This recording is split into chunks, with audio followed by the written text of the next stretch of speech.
si bos mah tuh ambek-ambekan wae atuh. Yeuh, justru eta bos. Sanajan nya anggang tempatna nya yeuh. Tapi lamun kuring nepi ka ngalakukeun tindakan ku cara naragal jeung kasar. Nya kuring teh paur. Si Juanti terus dijeritan tuluy kadenge keluarga jeung polisi. Anu pastina wae bakal barabe bos. Hiji wae mah balad urang bakal katewak takut polisi. Sarta Rusia urang bakal kabongkar. Taku kituna kuring teh asa kaingetan bos. Atuh harita keneh kuring teh langsung nelpon ka si Neni anu imahna deukeut ka eta wilayah. Bari si Neni langsung dibere nyaho ku kuring. Ngeunaan ciri-ciri rupa si Juanti jeung rengkak paripolahna bos. Nya ceuk kuring teh kieu. Pokona mah lamun di dinya ningali aya awewe anu awut-awutan buukna jeung make pakaian anu rada ngampung. Terus nembongkeun sikep anu leuwih perhatian kadua korban nalika eta jalma nyamperkeun kanu keur ngagimung. Tong asa-asa cek saya teh bos. Langsung hipnotis eta jalma kumaha becarana. Terus gancang bawa ka dieu. Kitu ta bos. Cek si Bokir, manehna kawilang pinter oge dina ngomongna bisa ngelelemu hate dunungan. Kurdi katingali ngahulang sakedeung. Nyeh seuri bari nyarita deui. Nya. Bener oge teh caritaan teh Kir. Ente teh lah otakna leuwih encer batan sirop. Aish. Leuwih encer batan kuring geuningan. Nya atuh ari kitu mah kuring satuju kana tindakan anjeun Kir. Ngan kade ulah nepi ka gagal tindakan teh euy. Jeung kira-kirana si Nenina bakal apaleun teh ka tempat urang. Dibere alamatan teh kumana di dieu. Jadi bare atuh bos. Pirakun teu da kuring oge buka pikiran atuh. Tembal si Bokir ngayakinkeun.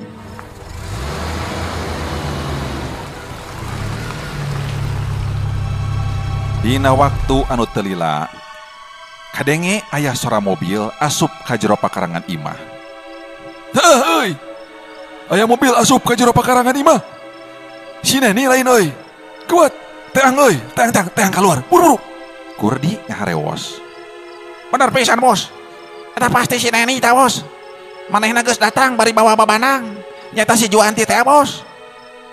Walon si Bokir pondok bari tuluy cengkat tina tempat diukna pikeun muru keluar imah. Teu lila kurunyung si Bokir geus asup di ka jero imah, malah ayeuna mah bari jeung dina kaayaan mangku awak Juanti anu keur kapiuhan. Lempang na Bokir dituturkeun ku Neni ti tukang anu lempang ngagandeang. Atuh puguh we Kurdi barang nampokan eta kaayaan manehna jadi jigrah tur bungah, dumeh Juanti bisa deui aya di dinya. Anu hartina yen Juanti memang masih keneh aya dina cengkramanana. Henteu tulus kabur sabab dibantu tea ku Neni. Aduh, gagah euy. Sok bawa ka dinya tah ka jero kamar Kir. Golerkeun dina tempat sare. Antapkeun cenah tibra heula sarena euy. Siap bos, siap. Oh. Jadi ieu nya anu ngaran Neni teh. Sok diuk di dinya teh, Nen. Urang ngobrol. Cek Kurdi muka obrolan jeung Neni. Neni teu kaleket gancang manehna diuk milu ngagabung kana eta riungan. Teu lila Kurdi kadenge terus nyarita deui. Urang teh karak panggih jeung wawuh teh karek ayeuna nya Neni. Tapi kuring sorangan geus ngarasa kahutangan budi ku anjeun ieu teh. Dume anjeun geus daek ngabantu kana usaha kuring. Nya eta nyulik si Juanti. Wanoja anu dipikahayang ku kuring. Tah ku kituna kuring teh ayeuna arek nanya ka anjeun. Hayang buruh naon sanggeus anjeun ngabantu ka diri kuring teh, ha? Sok ngomong ka kuring Neni, tong asa-asa. Ditanya sarupa kitu ku Kurdi, Neni katingali rada ngahulang siga anu keur mikir. Teu lila pok manehna ngajawab kieu para wargi kaum dangu netizen. Nyaeta kumang rupa jawaban anu rada berat pikeun Kurdi nyumponanana. Samemeh kuring ayeuna ngajawab kana pananya anjeun. Taya salahna meureunnan ayeuna kuring lamun negrakeun heula rasa kabungah hate ka anjeun. Lumeh kuring ayeuna geus bisa panggih sakaligus ngabantu ka diri anjeun. Sebenarnya mah kuring teges apa karena ngaran anjeun teh Kang Kurdi? Tiba saeta keneh. Tiba saeta keneh ge geus nyaho ngan kepedah kuring can apa karena rupa. Nya rupa anjeun nu sabenerna kawas ayeuna. Terus atuh jawaban ti dari kuring ayeuna mah meureun Kang Kurdi. Wayahna kudu bener-bener bisa nyumponan karena pamenta kuring. Sabab kuring ayeuna rek menta buruh anu cukup gede jumlahna ka anjeun. Ya duit lah jumlahna 25 juta we lah. Tapi kudu sakalian ayeuna ditambah ku duit 5 juta per bulan. Kumaha? Kira-kira Kang Kurdi bakal sanggup moal nyumponan pamenta kuring? Ceuk Neni bari panona neuteub seukeut ka Kurdi. Sedengkeun Kurdi sanggeus menang jawaban seperti kitu ti Neni. Manehna teu waka cumarita deui kalah tuluy ngahulang. Sarua jeung kalakuan si Bokir anu harita ngomong sorangan dina jero hatena. Waduh, cilaka ieu mah ieu. Pasti si bos ke bakal ambek ka diri aing. Sabab manehna geus apaleun. Yen si Dani teh teu tera awewe matre. Aduh aing mah euy, si Dani mah goblok. Kudu kumaha peta kelakuan diri aing kieu. Aduh aing mah euy si Dani Cek gerentesna hate si Bokir bari kategan. Sabalikna ku Neni waktu manehna ningali kaayaan Kurdi anu terus ngahulang kitu teh manehna kadenge nyarita deui bangun arek tuluy ngadesak ka Kurdi anu masih keneh bingung leungiteun picaritaeun. Kumaha Kang Kurdi? Kira-kira akang bakal sanggup moal nyumponan kana pamenta kuring? Sok geura jawab anu jujur Kang. Supaya urang bisa pada ngarasa ngeunah kan hatena masing-masing Kang. Ceuk Neni estu serius pisan dina nyaritana teh. Aduh, kumahanya? Keke. Jadi bingung ya ke akang nage. Bingung pikeun nangtukeun jawaban. Sabab jujur akang teh ngarasa berat ku pamenta diri anjeun teh Neni. Nya tuh kumaha da jumlah cash anu dipeta ku maneh teh lain saeutik. Meh satata jeung gaji pagawe kantoran. Jadi coba atuh anjeun teh ulah ngaleng bari naik cash siga kieu ka akang teh Neni. Ulah daek kabantu ka pihak akang tapi Neni sorangan bari rek ngamangpaatkeun kana kaayaan. Atau akang jelas tersanggup Neni. Aduh 25 juta cash 5 juta per bulan. Aduh aing mah euy. Pokna Kurdi tandes. Neni katingali seri leutik bari tuluy nyarita deui. Memang bener. Ari palebah ngabantu nama ngabantu kuring teh ka anjeun Kang. Tapi lain berarti hayang dibayar ku cai ata atuh kuring teh Kang. Ya ngelmu teh mahal. Leuwih mahal batan harga diri wanoja anu dipikahaya ku akang. Matak daek teu daek akang kudu nyumponan kana pamenta diri kuring Kang. Eta ge lamun akang hayang salamet teu kanyahoan kudu berwajib. Yen akang anu geus ngayakeun parentah ka anak-anak buah akang pikeun ngabunuh mitohna Juanti. Dina arti Rusia akang bakal tetep pageuh sok. Moal bocor ka sasaha. Kitu jaminanana. Sok Kang. Kurdi teu bisa menge deui dikitukeun teh ku Neni.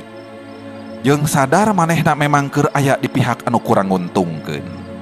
Nya keheul mah keheul eta oge, ngan manehna teu bisa kukumaha bati gremetna wungkul ka si Bokir sabab asa dilejokeun jeung digebruskeun karugian teh lain bohong.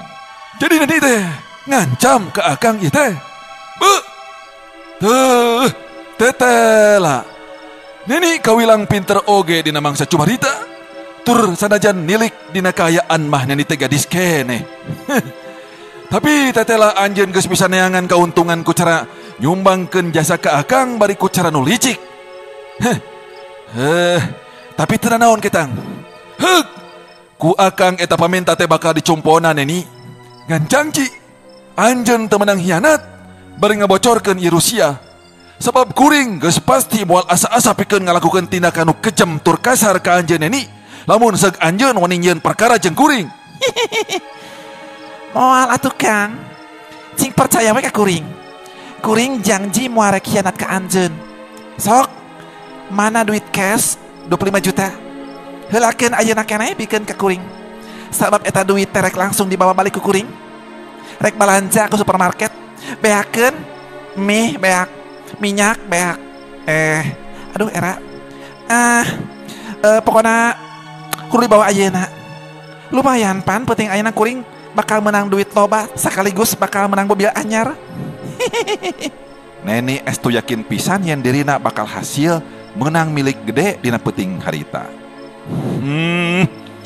Tenang Neni, tenang. Duit mah memang geus nyampak. Aya tinggal nyokot. Daguan. Tembal Kurdi bari leos manehna asup ka jero kamar. Maksud narek nyokot duit. Tapi saenggeus aya di jero kamar katingali Kurdi ngadon nyerengeh seuri bari ngagerendeng ngomong sorangan. Tetela aya oge jalma nu wani nyieun perkara jeung diri aing. Wawanianan setan teh. Jeung gede hate make jeung rek ngalicikan diri aing. Anu justru aing sorangan leuwih licik batan eta mangkeluk anu ngaran Neni. Teu nyaho sia Neni ka aing. Kurdi ye. Cek Kurdi bari manehna gancang mukaan laci lomari gigireun risbang. Pestol tembong nemrak aya dina luhureun map jeung wadah buku-buku penting. Harita Kurdi langsung gesian eta pestol ku pelorna. Sedengkeun ditepas imah, Neni jeung anak buahna Kurdi puguh we jadi ngarasa kaget waktu nempok Kurdi aya keluar dari jero kamarna bari bat mamawa pestol sekaligus ditodongkeun ka lebah maranehana lalimaan. Angkat tangan sia. Kurdi mere aba-aba kumaha rupa paringetan keur sakabeh jalma nu aya di dinya sangkan kabeh ngangkat leungeunna masing-masing ka luhur tur ulah gerak. Si Bokir jeung baladna ketut Neni kapaksa harita ngangkat dua leungeunna masing-masing ka luhur sabab sieun ditembak ku Kurdi. Maneh kabeh montong sigadu ke parleguk sia teh goblok. Hayo, cangkalak eta manuja kurang ojar teh setan. Hansok buru, lain kalakah nurutan ngangkat leungeun goblok. Kurdi gancang merentah ka anak-anak buahna pikeun nyangkalak Neni. Ari Neni lain taya niat arek barontak sabenerna mah harita teh. Nalika direjengan ku opat anak buahna Kurdi mangsa dibaregod. Tapi manehna estu teu bisa ngalakukeun eta tindakan sabab manehna diancam bakal ditembak tarangna ku Kurdi. Maneh montong coba-coba rek barontak deh. Lamun maneh henteu hayang ngalaman bocor tarang ditembak ku ye peluru pistol. Hayo, baregod ta awakna euy. Terus kiring ye mangkluk teh ka sumur tahanan. Tempat di mana ye mangkluk bakal nerima siksaan ti diri aing. Biadab. Maneh bener-bener biadab. Biadab Kurdi. Licik sia. Sia nu licik mah lain aing Neni. Daek kabantu ka diri aing tapi rek kadon meres ka aing. Eueuh ti dituna deuleu lamun diri aing kudu beurang dijajah ku pantar sia. Jeung wayahna lamun deuget ayeuna sia bakal dihukum pati ku aing. Tarimakeun nasib nu bakal ditarima Kurdi sia ayeuna Neni. Kurdi ngalenggak seuri harita manehna. Dumeh dirina geus ngarasa yakin aya di pihak anu menang mangsa nyang hareupan jalma seperti Neni. Kuai Kurdi, ayeuna maneh masih keneh bisa seuri deuleu. Tapi maneh lamun dina hiji waktu engke maneh bakal ngalaman denger cadas deuleu. Katuduh-katutuh ku rupa-rupa masalah sia. Siut celebet. Pipi Neni belah kenca dikepret ku Kurdi ngajadikeun Neni ngagero tuluy kapiuhan teu inget di bumi alam. Deuleu ku sia Bokir. Ieu bikang teh tetela eueuh nanaonan deuleu pikeun diri aing mah geuning. Matak sia ulah sok nyahoanan oge Bokir make jeung minta bantuan ka jalma anu can puguh kumaha kaayaan eusi hatena. Untung we sia ayeuna masih kena dihampura ku diri aing. Tapi lamun teu geus pasti sia bakal ditumbalkeun ku aing ngarti? Oh, nya bos, nya aduh. Hampura kuring. Memang rumah salah bos. Aduh, dasukan teh. Aduh si Neni teh moal aya niat mangpaatkeun ieu kaayaan bos. Aduh, rek ngadoon meres ka si bos. Aduh, sanggeus kabantu ka si bos teh. Omat bos, kuring kudu dihampura. Aduh. Si Bokir teu sidikna ompok-ompokan manehna menta dihampura ka Kurdi sabab manehna sieun terus ditibanan hukuman ku Kurdi. Ku dewek pasti maneh bakal dihampura Bokir. Tenang. Maneh ayeuna teu ngurusieun. Sabab ilaing memang tersalah euy. Jawab si Kurdi ngahaja ngatohan si Bokir. Aduh, nuhun pisan bos.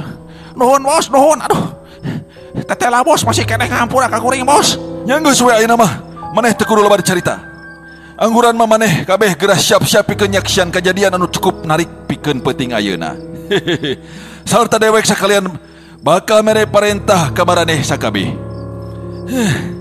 Aduh, gila ngahega keula euy. Dasep. Hade, ngotong nyepot wae teh. Ebot. Itu kunaon maneh bahasa calana? Coba bawa eta 2 kompan wadah minyak tanah teh ka dieu. Tuh dijerut. Bro, Nu mana bos? Aduh, itu. nya nu eta eueuh deui kompan mah eta. Sok bawa ka dieu. Siap bos. Eta maneh Godin. Tong poho. Eta tambang bawa. Tah, nu gede. Sekalian jeung bengsina. Maneh Bokir. Pangku eta badan sineni teh. Urang gancang bawa ka sumur tahanan. Pikeun langsung dibere hukuman ku dewek sia. Sakabeh anak-anak buahna Kurdi ngan ukur bisa silih tetep jeung pada baturna. Nalika dibere parentah ku Kurdi sarupa kitu.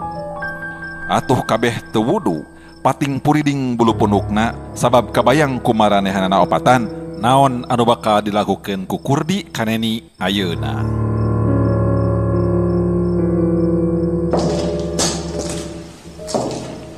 Kurdi tembong lempang pangheulana di hareup. Pikeun muruk ka jero rohangan khusus di bawah tanah. Nya di rohangan anu aya sumur tahanan tea atawa sumur gelap. Sanggeus tepi ka tempat anu dituju, katingali Kurdi ngangkat 2 leungeunna ka luhur mere aba-aba ka sakabeh anak buahna pikeun ngeureunkeun lengkahna. Tenjokeun ku maraneh sakabeh. Ieu sumur gelap bawah tanah teh karek ayeuna pisan bakal dipake ku urang pikeun ngahukuman jalma anu geus wani kurang ajar ka dewek. Ieu contoh keur maraneh kabeh sing saha wae di antara ilaing anu wani hianat ka dewek geus pasti bakal dijadikeun tumbal di ieu patempatan. Sok gancang geuninnya gerat eurat eta cangkeng sineni. Sok talikeun tambang cing pageuh euy. Urang gulusurkeun awakna ka jero ieu sumur. Sarta ulah poho mandian heula awakna ku eta minyak tanah sing lantis. Urang duruk manehna dina jero ieu sumur gelap. Siap bos. Ya. Kabeh ngajawab kompak. Ret. Cangkeng neni pageuh dierat ku tali tambang para wargi kaum dangu. Napi kadengkeng awakna teh. Teu lila wur awakna neni tuluy dibanjur ku minyak tanah salaput badan ku si Dasep ngajadikeun neni oge sadar tinu kapiyuhanana ngan teu bisa usik.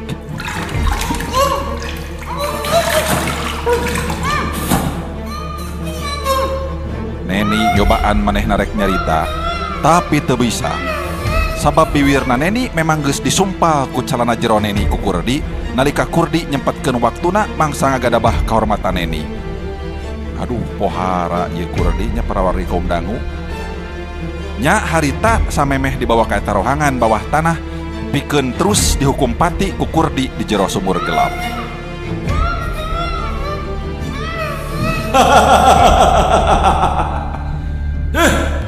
Usik deui eta solak teh.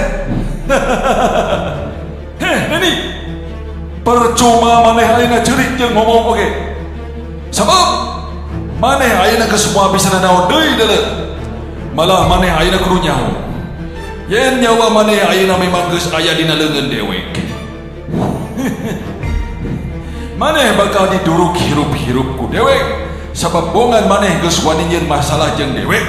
Ngerti? Neni katingali maneh nangan ukur bisa ngagidekeun sirahna. Bari melong ka Kurdi sarta teu bisa barontak mangsa awakna dirarayang kuduaan. Nyaeta ku si Godin jeung si Dasep nalika rek dialungkeun ka jero sumur jeung rek diduruk hirup-hirup ku Kurdi di jero eta sumur. Set kelawang nyet. Awak Neni tembong ngagulantung di tengah-tengah sumur. can nepi ka handap kana dasar eta sumur. Sabab tungtung tali tambang anu nalian kana cangkeng neni masih keneh dicekal pageh ku tiluan. Nya ku si Kurdi, si Ebod katut si Bokir. Burial getih hideung jeung beureum ngabulaeh tina jero baham neni. Akibat jaringan usus pejit jeung paru-paruna neni geus mimiti luka kabeungkeut ku tambang ti bagian luar, kasadaranana geus mimiti ngurangan. Srod kulusur awak neni nyaho-nyaho geus aya di handap dasar sumur harita teh. Anu kaayaanana poek mongkleng buta rajin teu katingali curug-curug acan.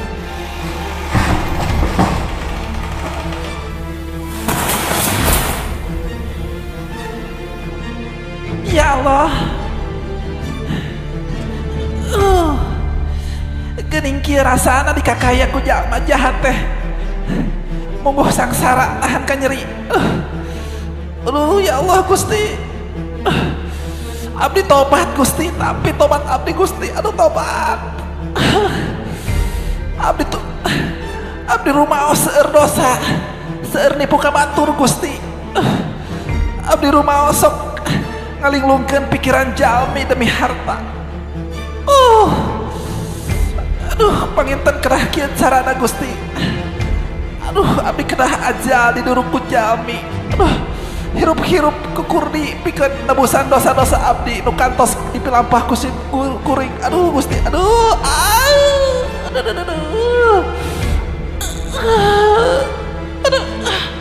Neni garecok ngomong sorangan dina jero hatena. Tur ngabayangkeun pangalaman hirupna anu geus kaliwat. Nya tuk nepi ka neni meremkeun dua panona, mangsa ngararasakeun panasna awak kabeulem ku seuneu. Anu ngalentab kana sakujur badana nepi ka saajalna pisan.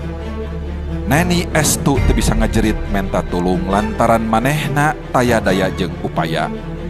Balukar disiksa jeung dikakaya ku Kurdi ti samemehna keneh.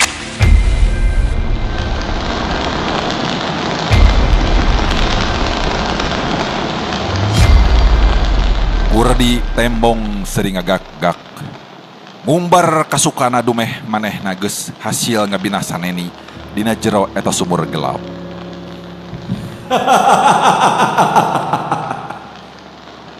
Matak sugema kana hatena oge euy. Dewek sugema geus hasil merenan nyawa si neni wanoja anu geus kurang ajar ka dewek. Sakaligus anu bakal ngabengkahkeun masalah sejen bangsa dewek ngerintis rancang anu keur dipaju. Jeung Rusia dewek oge pasti bakal dibocorkeun ka pihak berwajib lamun ieu wanoja teu langsung diperenan nyawana ku dewek. Rusia ngeunaan naon? Nya ngeunaan paehna mitoha si Juanti, ngeunaan kajahatan aing ka si Juanti, ngeunaan niat aing ka si Rohman. Pasti bakal bocor ka sasaha. Lamun si neni heuk henteu langsung ditindak siga kieu ku dewek. Terus tindakan orang saterusna kumaha ta bos? Kira-kirana bos boga rancang naon ta bos? Pikeun saterusna kumaha bos? Rarancang ka aing ayeuna tangtu atuh cag heula dongengna.